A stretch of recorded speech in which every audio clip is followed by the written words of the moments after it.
There are over 200 codes for diabetes in ICD-10, which opens up a lot of opportunity for documentation queries. Uncontrolled diabetes was the go-to query during the ICD-9 era. Throughout the years of documentation of uncontrolled diabetes has been adopted. This still leaves plenty of room for documentation specificity. Queries for diabetes with hyperosmolarity and diabetic ketoacidosis with or without coma have the most significant impact. Diabetes is a disorder of the pancreas which secretes insulin. Insufficient insulin production is the principal cause of type 1 diabetes. Type 1 diabetes is most common in the pediatric population. Type 2 diabetes is due to the body not producing adequate amounts of insulin, or the body produces enough insulin but is unable to use the insulin efficiently. Type 2 diabetes is most common in the adult population, although there has been an increase in type 2 diabetes in the pediatric population, which is attributed by some in the clinical community to morbid obesity. Secondary diabetes is not to be confused with conditions due to diabetes. Secondary diabetes can be caused by neoplasms, pancreatitis, pancreatic cancer, hepatitis, and liver disease such as celiac disease, chronic malnutrition, or certain drugs including steroids. Uncontrolled diabetes is a condition that will have different criteria per clinician.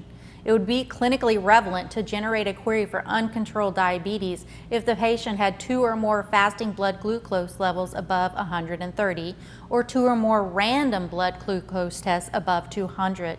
An HbA1c test provides the average blood sugar control over 2 months. An HbA1c finding of over 7 would support a query for uncontrolled diabetes.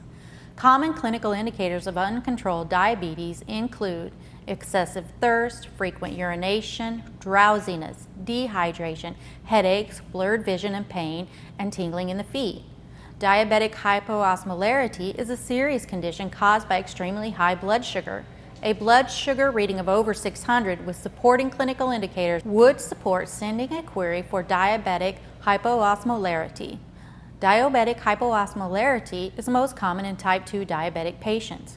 Triggers leading to this condition include acute infections, dehydration. Symptoms of diabetic hypoosmolarity include dry mouth, increased urination, confusion, hallucinations, convulsions, and coma are symptoms of diabetic hypoosmolarity. Treatment includes IV fluids to rehydrate the body's fluid and blood sugar control. Diabetic ketoacidosis is due to a lack of insulin, which results in the body burning fatty acid, which produces ketones. Ketones make blood more acidic, which if left untreated can poison the body. Diabetic ketoacidosis is most common in type 1 diabetics. A urine test will reveal high levels of ketones.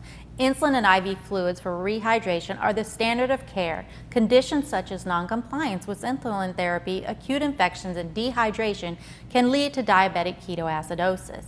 Diabetic coma can be due to prolonged extremely high or extremely low blood sugars, hyperglycemia, or hypoglycemia. Coma can be defined as a state of altered or decreased level of consciousness where the patient has a decreased ability to hear, move, feel, or speak. Diabetic ketoacidosis and hypoosmolarity are common conditions which lead to diabetic coma. Reversing these conditions can result in resolution of the coma. Common clinical indicators of diabetes are acute or recurrent infections, altered mental status, blurred vision, convulsions, decreased feeling, decreased hearing, decreased movement, decreased speech, dehydration, drowsiness, excessive thirst, frequent urination, hallucinations, headache, hyper or hypoglycemia, noncompliance with insulin therapy, and seizures. Common diagnostic tests for diabetes include fasting blood glucose, random blood glucose, electrolyte lab test, HbA1c test, and neurology exams. And common therapeutic treatments of diabetes include insulin, IV fluids, a diabetic diet, oral medication for insulin control, neurology checks. Possible query options for diabetes: type 2 diabetes with hypoosmolarity with coma, type 2 diabetes with hypoosmolarity without coma, type 2 diabetes with hypoglycemia with coma, type 1 diabetes with ketoacidosis with coma, type 1 diabetes with ketoacidosis without coma. Please notice we have left off many of the diabetes codes options, for we have found that they do not increase the severity or change the reimbursement.